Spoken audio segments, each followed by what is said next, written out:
Hello YouTube. The video that we had out today is kind of messed up, so we're taking the second part of it. It's going to be on a different video, on a different thing. It's going to be separate from the original. So there's going to be two out today, and so I apologize for all that, for the inconvenience or whatever. But I hope you guys enjoy it, and nothing's going to be cut out. It's just the part where it stops at. It's just right after that it starts into a second story I had, so you're not going to miss anything. So I thank you for watching, and I thank you for your patience. Bye. The dude starts coming up again. This is, it's been a little while, but he comes up. Kevin says, "You tells me you stay here," and Kevin goes over there and says, "You need not come any farther. You're in a bad situation right now." He tells Kevin thanks for stopping me, for saving him. Kevin says, "I didn't do it to save you. I could care less about you.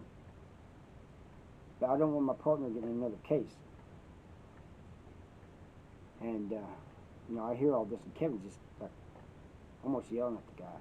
You need to get the hell out of this house. And so anyway, that was the end of that. He did end up leaving the house like a few days later, checking in. But before he did, there's something else that happened, and I think he was involved in it too. I'm not sure. This wing was in, this pod, there's 4 wings to a housing unit, holds 50 people. Keep that in mind. Well, a few days later, like a couple days later, Kevin and I was in the wing, everybody else is in the wing doing their thing.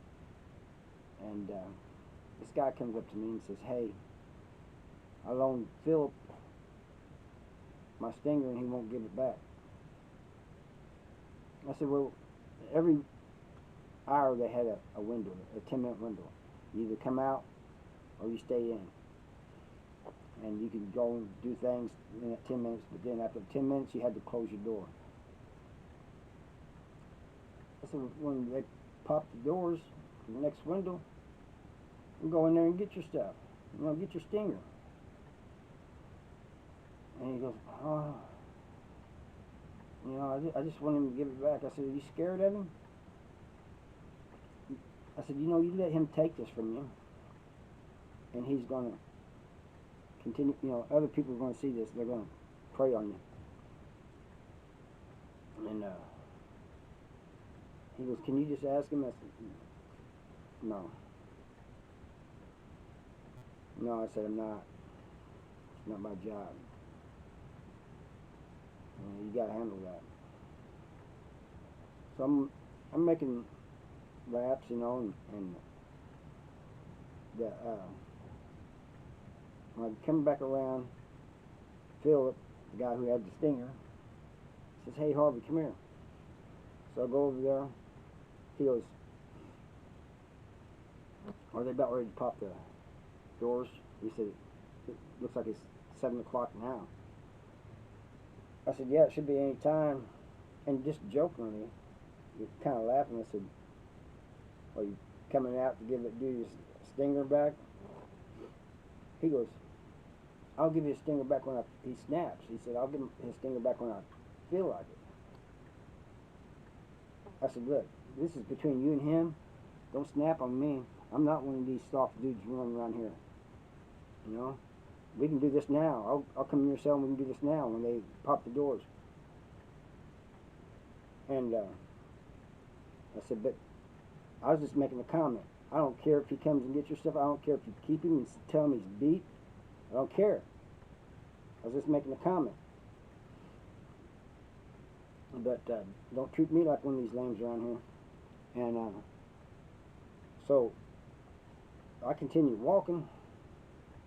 When they popped the doors, he closes his. I guess he thought I was coming in there or something, but as soon as it popped, he closed it back. And I think, man, this is crazy. And Kevin comes out, he goes, "What's wrong, dog?" I said, "Ah, snap." I said, yelled out real loud. You guys, all you soft ass dudes around here, if you can't handle yourself out here, you need to go to check-in. And I just went off on all of them.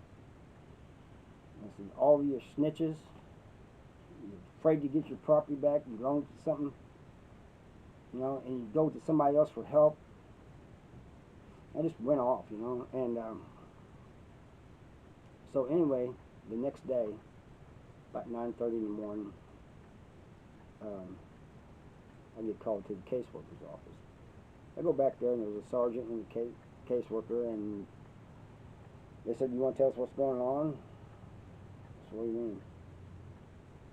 They said, we got 17 statements here, kites, saying you threatened everybody in the wing. And I said, I don't know what they're talking about. And I said, but I will say this. It doesn't surprise me. A bunch of soft dudes, you know. They can make stuff up, you know. It doesn't surprise me at all. I said, you know who your rats are. And the sergeant says, step outside a minute with me, Sadio. So I stepped out in the hallway, and he goes, yeah, there is an unusual amount of weirdos in that room. Would you be alright if I moved you and your cellie to another room? He said, I can get your cellie moved in with you. He said, well, that solves the problem. He goes, because the caseworkers want to send you to hole for threats. I said, yeah. I said, get me out of the room with all those dudes, you know. I said, put me in a wing with men, you know. So he said, well, let me talk to the caseworker. So he said, you stay right here. So he went and talked to the caseworker. Comes back out. He says, just give me a minute. He goes somewhere. He goes back into the caseworker's office. Comes back out. He says, you're moving from A wing to B wing. They're moving over here. And he goes, I think you'll be happy over there. There's dudes you hang around with over there. And I said, all right, I appreciate it. And he said, I just don't want to see you getting in trouble. He said, you're one of my best workers, and I don't want to see you getting in trouble over some BS. Anyway, 17 kites out of 50. What does that tell you? I hope you guys enjoyed this, and I'll try to keep up this series where I talk about somebody